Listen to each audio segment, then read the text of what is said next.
On Tuesday, Alabama landed its second quarterback commitment for its 2026 recruiting class. But I think there's more than meets the eye when it comes to this commitment, and today we're here to talk about why. Let's get after it. What is up, everybody? Clint Lamb with A to Z Sports and Cover Crimson.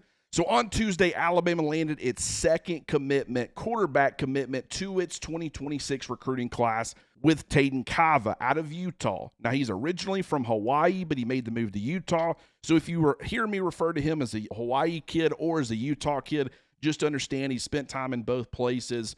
Don't get confused. But the first quarterback commitment that Alabama already had was Jet Tomala, who made the flip from Iowa State last month, a four-star recruit ranked as the number 11 quarterback according to the Rivals industry rankings. And now Alabama has added Kaawa as a second quarterback. Now, when you look at his ranking, he's not rated nearly as high as Tomala is. He's a three-star recruit who the Rivals industry rankings have as the number 440 overall player, the number 26 quarterback, but the Rivals specific rankings has him as a four-star and the number 13 overall quarterback, ranked number 166 overall. So when it comes to Rivals specific rankings, he's actually up there in a very similar ballpark to Jet Tomala, but a lot of the rest of the country or the rest of the recruiting services haven't really caught up to the talent that this kid brings to the table. And trust me, this guy is extremely toolsy. You know, he's a big guy, 6'5", 240 pounds right now.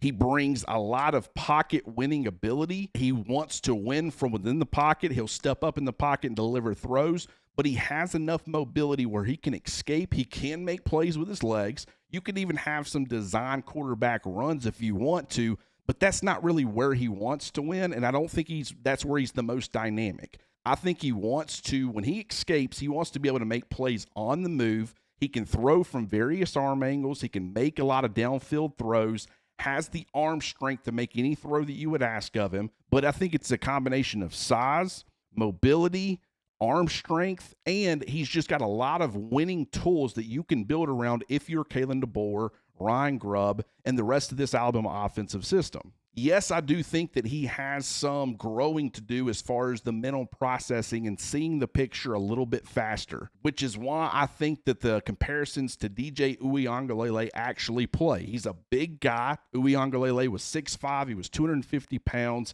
He had some mobility himself.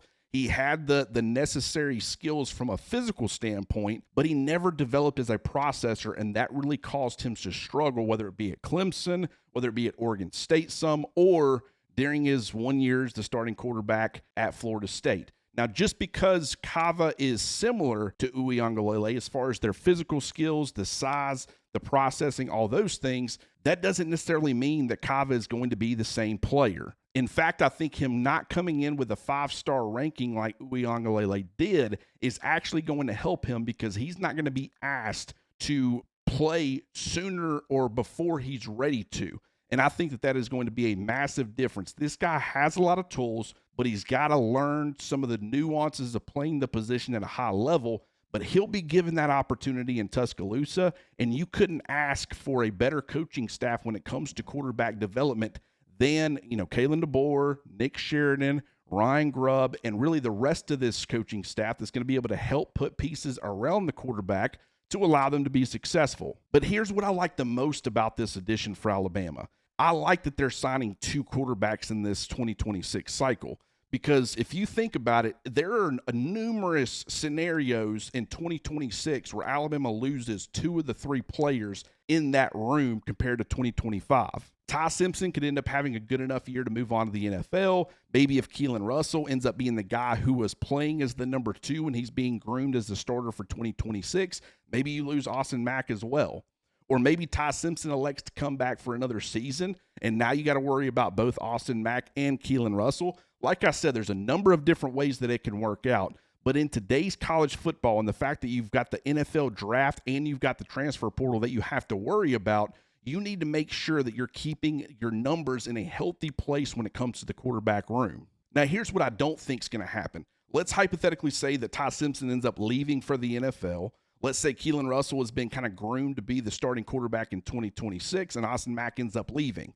I don't think Alabama's entering the 2026 season with what is going to be a second-year Keelan Russell, who probably at the most is going to have probably half a season of experience, and that's at the absolute most in my opinion.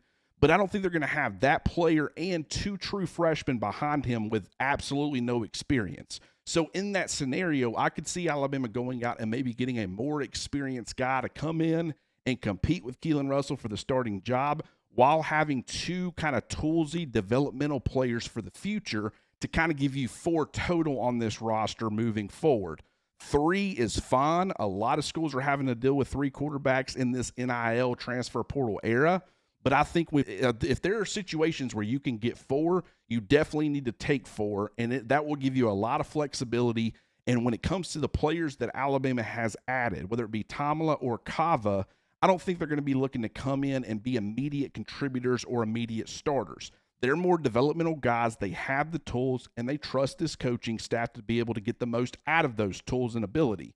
But they won't be pressing for immediate playing time. So maybe beyond 2026, you can kind of maintain some of these players and some of these numbers to keep your quarterback position or your quarterback room in a healthy place. So I love Kaawa. I love Tamala. I love the combination of skill sets that they bring to the table. I think you have 2 swings now. I bet they end up hitting on one of them down the road.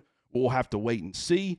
But I think when you're talking about development and you're talking about maintaining a strong room, Alabama's coaching staff is playing chess while everybody else is playing checkers.